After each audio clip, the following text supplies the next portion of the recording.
الف لام میم۔ کیا لوگ یہ خیال کیے ہوئے ہیں کہ صرف یہ کہنے سے کہ ہم ایمان لے آئے چھوڑ دیے جائیں گے اور ان کی آزمائش نہیں کی جائے گی؟ اور جو لوگ ان سے پہلے ہو چکے ہیں ہم نے ان کو بھی آزمایا تھا اور ان کو بھی آزمائیں گے، سو اللہ ان کو ضرور معلوم کرے گا جو اپنے ایمان میں سچے ہیں اور ان کو بھی جو جھوٹے ہیں۔ کیا وہ لوگ جو برے کام کرتے ہیں یہ سمجھے ہوئے ہیں کہ یہ ہمارے قابو سے نکل جائیں گے؟ جو فیصلہ یہ کرتے ہیں برا ہے۔ جو شخص اللہ کی ملاقات کی امید رکھتا ہو تو اللہ کا مقرر کیا ہوا وقت ضرور آنے والا ہے، اور وہ سننے والا ہے، جاننے والا ہے۔ اور جو شخص محنت کرتا ہے تو اپنے ہی فائدے کے لیے محنت کرتا ہے، بے شک اللہ تو سارے جہان سے بے نیاز ہے۔ اور جو لوگ ایمان لائے اور نیک عمل کرتے رہے ہم ان کے گناہوں کو ان سے دور کر دیں گے اور ان کو ان کے اعمال کا بہت اچھا بدلہ دیں گے۔ اور ہم نے انسان کو اس کے ماں باپ کے ساتھ نیک سلوک کرنے کا حکم دیا ہے۔ اے مخاطب، اگر تیرے ماں باپ تجھے مجبور کریں کہ تو میرے ساتھ کسی کو شریک بنائے جس کی حقیقت کی تجھے واقفیت نہیں تو ان کا کہا نہ مانیو۔ تم سب کو میری طرف لوٹ کر آنا ہے، پھر جو کچھ تم کرتے تھے میں تم کو جتا دوں گا۔ اور جو لوگ ایمان لائے اور نیک عمل کرتے رہے ان کو ہم نیک لوگوں میں داخل کریں گے۔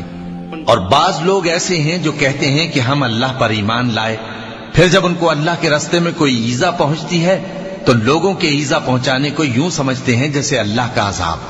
اور اگر تمہارے پروردگار کی طرف سے مدد پہنچے تو کہتے ہیں کہ ہم تو تمہارے ساتھ تھے۔ کیا جو اہل عالم کے سینوں میں ہے اللہ اس سے واقف نہیں؟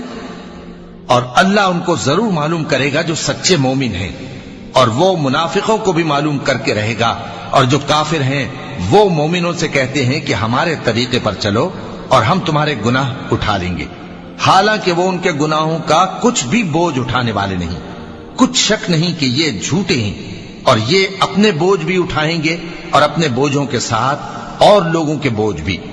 اور جو جھوٹ یہ لوگ گھڑتے رہے قیامت کے دن ان کی ان سے ضرور پرسش ہوگی۔ اور ہم نے نوح کو ان کی قوم کی طرف بھیجا تو وہ ان میں 50 برس کم 1000 برس رہے، پھر ان لوگوں کو طوفان کے عذاب نے آ پکڑا اور وہ ظالم تھے۔ پھر ہم نے نوح کو اور کشتی والوں کو نجات دی اور کشتی کو اہل عالم کے لیے نشانی بنا دیا۔